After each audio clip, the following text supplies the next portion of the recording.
Tonight, breaking news as we come on the air, the dramatic splashdown just moments ago. The images right here tonight, two astronauts who were supposed to spend 8 days in space, nearly 10 months later, finally coming home just a short time ago. The astronauts coming home aboard a SpaceX capsule with two other members of the International Space Station. Their families anxiously awaiting their return. We'll take you live to Cape Canaveral in a moment. Tonight, President Trump's high-stakes call with Vladimir Putin, the call lasting 2.5 hours. Putin not agreeing to the U.S. plan for a 30-day ceasefire, but what he did agree to. And President Zelensky tonight and what he told our James Longman. Back in the U.S. tonight, Supreme Court Chief Justice John Roberts with a rare public pushback against President Trump. What he's saying about the president's call to impeach a federal judge blocking the Trump administration's deportation flights. The president just moments ago reacting to the Chief Justice tonight. Late today in the Dominican Republic, the 22-year-old man from Iowa, believed to be the last person to see that missing Pittsburgh student alive on spring break, in court pleading with the judge to allow him to return home to the U.S. Will he be allowed to come home?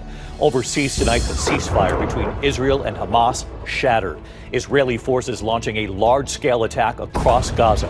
Hundreds of people have been killed tonight. What does this now mean for the hostages, including an American-Israeli hostage from New Jersey? Tonight, the FBI and ATF now investigating multiple cases of possible arson targeting Teslas and Cybertrucks. Authorities pointing to this surveillance, they say, showing a suspect setting fire to vehicles at a Tesla facility. Tonight, the major fire danger, the storm moving across several states at this hour, winds gusting up to 75 miles per hour right into the Midwest and then the East. Lee Goldberg standing by to time this out. Tonight, two 16-year-old girls disappearing while paddleboarding off the U.S. coast. For 16 hours, they were missing. They've now been found 14 miles away, huddling on one of their boards. From ABC News World Headquarters in New York, this is World News Tonight with David Muir. Good evening. It is great to have you with us here on a very busy Tuesday night. We begin tonight with the breaking news here, the spectacular images from off the coast of Florida. Tonight, astronauts Suni Williams and Butch Wilmore are back on Earth after their 8-day mission that turned into more than 9 months in space. The remarkable moment they emerged from the SpaceX capsule. First, Suni Williams right here in the pictures, then Butch Wilmore, about an hour after they splashed down in the waters off Florida late today. This was the first glimpse of their capsule returning from space, giant parachutes deployed to slow down their descent back to Earth. 4 parachutes in all, bringing them to about 16 miles per hour as they splashed down there. The capsule splashing down in the waters off Tallahassee, Florida. It was just after midnight. Williams and Wilmore said goodbye to the crew staying behind on the International Space Station. The SpaceX capsule slowly undocking from the ISS, starting the last leg of their journey back to Earth, a 17-hour flight home. A thrill of an accomplishment for NASA, SpaceX, and all of the scientists involved, and a huge sigh of relief for Williams and Wilmore's families tonight and for so many Americans who have followed this ordeal. ABC's Faith Abube leading us off. She's at Cape Canaveral in Florida tonight. This was the dramatic moment just a short time ago. And splashdown, Crew 9 back on Earth. Those two astronauts who spent 9 months in space after their 8-day mission was unexpectedly extended, finally touching down back here on Earth. The SpaceX Dragon capsule carrying Suni Williams and Butch Wilmore descending toward the landing zone. Parachutes deploying. And there you see it on your screen, drogue deployment. Drogue descent rate nominal. As the spacecraft splashed down safely off the coast of Tallahassee, Florida. A recovery team pulling the capsule onto a rescue ship.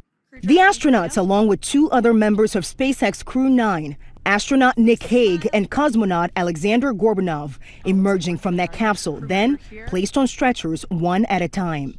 And undocking confirmed. That capsule undocking from the International Space Station in the wee hours of the morning. Their long-awaited arrival marking the end of a nearly year-long stay at the International Space Station. And liftoff of Starliner and Atlas V. The 2 astronauts launching into space back in early June, successfully completing the Boeing Starliner's first crewed flight. But that brief 8 to 10-day mission stretching into weeks. They're working very hard on the ground to make sure that we will be able to come home before too long. And then more than 9 months after NASA sent the Starliner back to Earth unmanned following a series of technical issues with the craft. NASA says they were never technically stranded. that they could have gotten them out in an emergency and that they were waiting for this capsule to arrive. Wilmore, a father of 2 daughters. My daughter's, I'm going to miss most of her senior year in high school. While in space, Williams breaking the record for the longest spacewalking time by a woman, 62 hours and 6 minutes in the vacuum of space. On Sunday, the astronauts welcoming the new 4-person crew to the International Space Station. Their mission to finally take over and allow Williams and Wilmore to head home. And tonight, Sunny Williams' family excited to have her back. I'm very proud of her for being such a role model. I think she's inspired a lot of young girls all over the world. I think she's touched a lot of people. And David, Sunny and Butch emerged from that space capsule with big smiles on their faces and 2 thumbs up. They appear safe and healthy, but they were carried to a stretcher. They will undergo a medical evaluation and will be flown from here in Florida to Houston, Texas, where they will reunite with their families. David, tonight, that unexpected space odyssey finally over. David. Yeah, we see Butch Wilmore standing up there and Sunny Williams with the wave to the cameras there. Must be amazing to be home for them. Faith, you've been amazing as well, covering this story every step of the way. Thank you. We turn to the other news tonight and to the high-stakes phone call between President Trump and Vladimir Putin after more than 2 hours of talks. Putin did not endorse today this U.S. plan for a 30-day ceasefire with Ukraine, but he did agree to pause attacks on Ukraine's energy infrastructure. So where does this stand? Here's our chief international correspondent, James Longman, tonight, asking Ukraine's President Zelensky to respond to everything that played out today.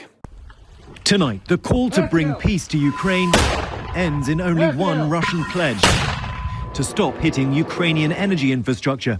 But after more than 2 hours speaking directly to President Trump, Vladimir Putin did not agree to the unconditional US-backed 30-day ceasefire plan that Ukraine already signed on to. Trump says his call with Putin was very good and productive, adding the Russian leader agreed to move quickly toward a permanent peace. But Putin doubling down on his key demand: the West cut off all military aid and intelligence sharing with Ukraine, according to the Kremlin. Late today, I asked President Zelensky if he'd match Putin's pledge to stop striking energy targets. Will you make a commitment to stop hitting energy infrastructure in Russia? And based on what you've heard today, do you think Trump is in control of the situation, or is Vladimir Putin the one calling the shots? It's hard to tell, Zelensky tells me, saying he supports a plan to stop hitting Russian energy infrastructure, but wants to speak directly with President Trump to understand the details, adding, a negotiation without Ukraine is not a negotiation. And just hours after that call, David, and despite Vladimir Putin's pledge, there's just been a massive Russian aerial bombardment on multiple cities across Ukraine. We are a long way from a major deal here, David. Yes, a Russian bombardment on Ukraine tonight. It would appear they are a long way off from the ceasefire. James, thank you again. Meantime, back here in the U.S. at this hour, Supreme Court Chief Justice John Roberts with a rare public pushback against President Trump. What he's saying about the president's call to impeach a federal judge blocking the Trump administration's deportation flights. And President Trump just moments ago reacting to the Chief Justice. Here's our senior political correspondent, Rachel Scott.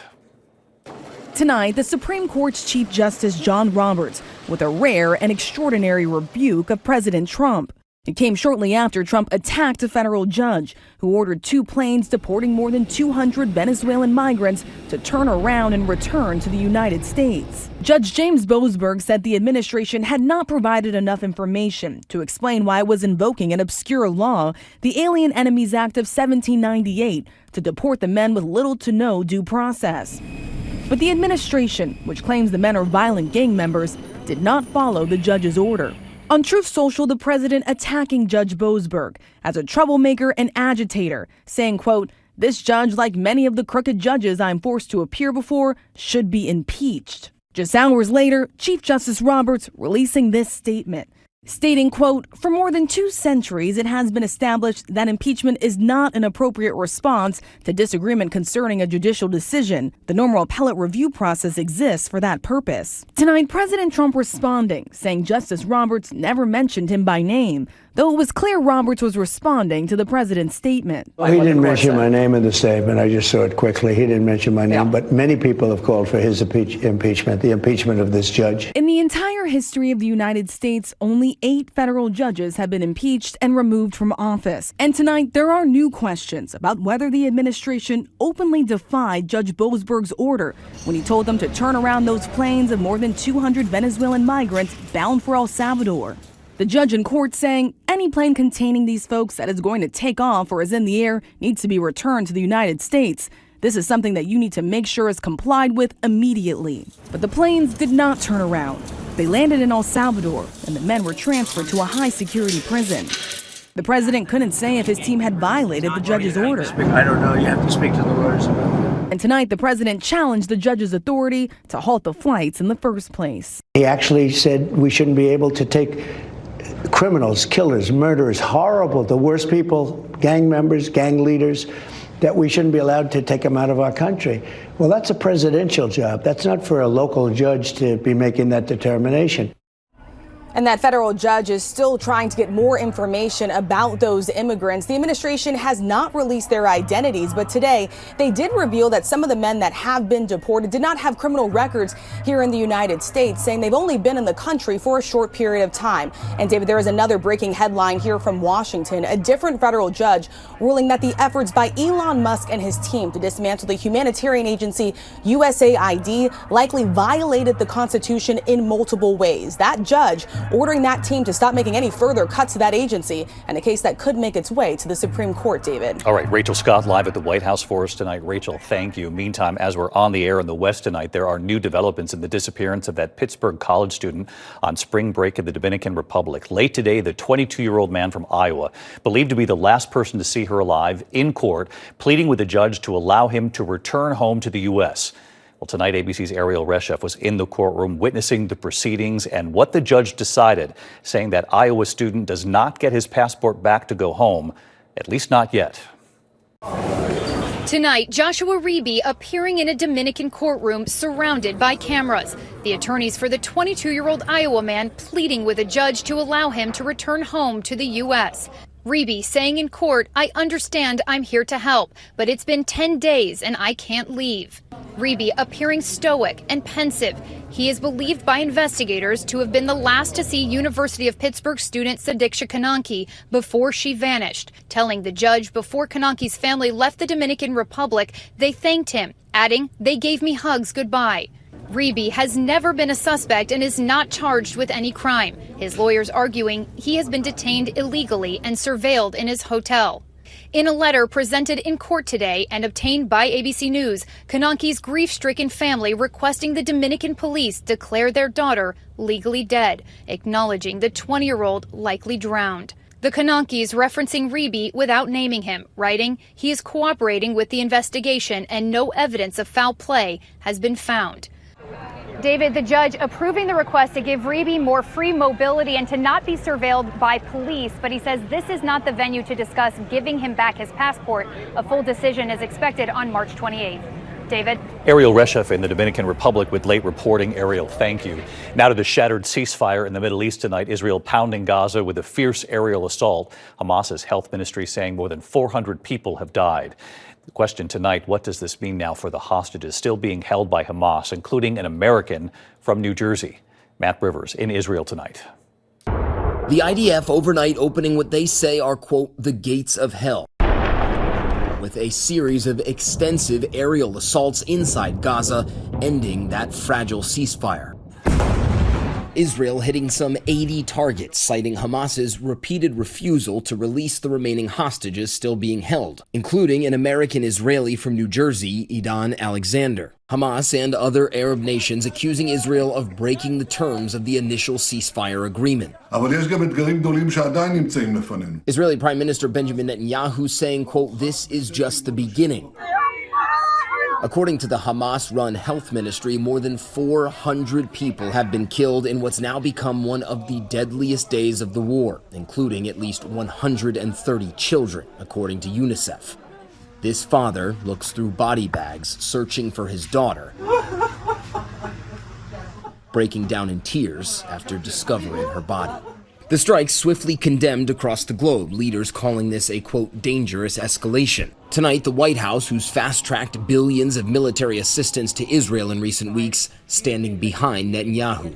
As President Trump has made it clear, Hamas, the Houthis, Iran, all those who seek to terrorize not just Israel, but also the United States of America, will see a price to pay. All hell will break loose. And for the families of the 24 hostages presumed to be alive, they fear their loved ones are abandoned and now face a more uncertain future. And David, those hostage families fearing what might come next here, all eyes now on Hamas and how they might respond. Do they retaliate? Do they come back to the negotiating table and try and make concessions? How they respond here, David, will help shape this conflict moving forward. Matt Rivers live in Tel Aviv for us. Matt, thank you. Meantime, back in the U.S. tonight, the FBI and the ATF both investigating possible arson attacks targeting Teslas and Cybertrucks in multiple states. Authorities say they have surveillance showing a suspect throwing Molotov cocktails and firing a gun at several vehicles. Here's our chief investigative correspondent, Aaron Katersky, tonight. Tonight, the FBI is investigating what it calls a targeted attack after at least 5 Tesla vehicles were set on fire overnight in Las Vegas. Police say a suspect wearing all black threw Molotov cocktails, shot 3 more Teslas with a firearm, and spray painted the word "resist" on the building. In Kansas City, Missouri, police said 2 Tesla Cybertrucks were set on fire at this dealership, the latest in what authorities say is a nationwide wave of vandalism and protest aimed at the company owned by Elon Musk. Just this month, shots fired at this Tesla dealership in Oregon, Teslas spray painted in Massachusetts, and Cybertrucks on fire in Seattle. Authorities say vandalism and other crimes against Musk's businesses have been increasing ever since Musk began leading the Trump administration's push to cut the federal workforce. Last week, President Trump promoted Musk's Teslas from the White House driveway, calling the vandals garbage. You do it to Tesla and you do it to any company, we're going to catch you and you're going to go through hell. Writing about all this vandalism on social media, David Musk says Tesla makes great products that people love, so all the hate and violence directed toward him must be because people are too woke. David? Aaron Katersky tonight. Aaron, thank you. When we come back, the major fire dangers, the storm moving across several states tonight, winds gusting up to 75 miles per hour into the Midwest and then the East. Lee Goldberg is standing by to time this out. Also ahead, 2 16-year-old girls disappearing while paddleboarding off the U.S. coast. Missing for 16 hours. They've been found 14 miles away. The images tonight. And then look at this, the breaking news as we came on tonight. The NASA astronauts, Butch Wilmore, Sonny Williams, 2 others as well, helping to accompany them home, all waving inside that capsule. And the moment they emerge, in just a moment here. A lot more news ahead tonight. Tonight, a new cross-country storm on the move from the center of the country, the Midwest, then the Northeast. Let's get right to Chief Meteorologist Lee Goldberg of WABC, tracking it all. Hi, Lee. Hey, David. Fierce winds in the southwest and the southern plains leading to that extreme fire danger. That continues tonight. Some gusts to 75 miles an hour could have some power outages and some blowing dust. Those winds relocate into the central plains and Midwest tomorrow where a blizzard breaks out. The snow in the Rockies moves into Kansas, Nebraska with whiteout conditions, more than 6 inches of snow in spots. That'll go to Iowa, Minnesota, and even over to Green Bay. The thunder snow could be separated by thunderstorms just by a few miles. Severe weather possible in Chicago and Indianapolis tomorrow night. It's raining in the Northeast by Thursday night. David? Tracking it all for us, Lee. Thank you. When we come back, those 2 16-year-old girls paddleboarding, washed out to sea, missing for 16 hours. They've now been found 14 miles away. And the 2 astronauts who were supposed to spend 8 days in space, up there nearly a year. What's happening to them right now after splashing down? In a moment. To the Index, the search for 2 16-year-old girls who vanished while paddleboarding toward Cedar Key, Florida. The girls had last been seen on their paddleboard yesterday afternoon, authorities launching a search when they did not return. 3 Good Samaritans finding them about 16 hours later, huddled together on their board about 14 miles from Cedar Key. It was about 39 degrees, the girls cold, but otherwise okay. What a remarkable discovery. When we come back here tonight, the astronauts have just emerged from their SpaceX capsule and what's happening to them right now. In a moment.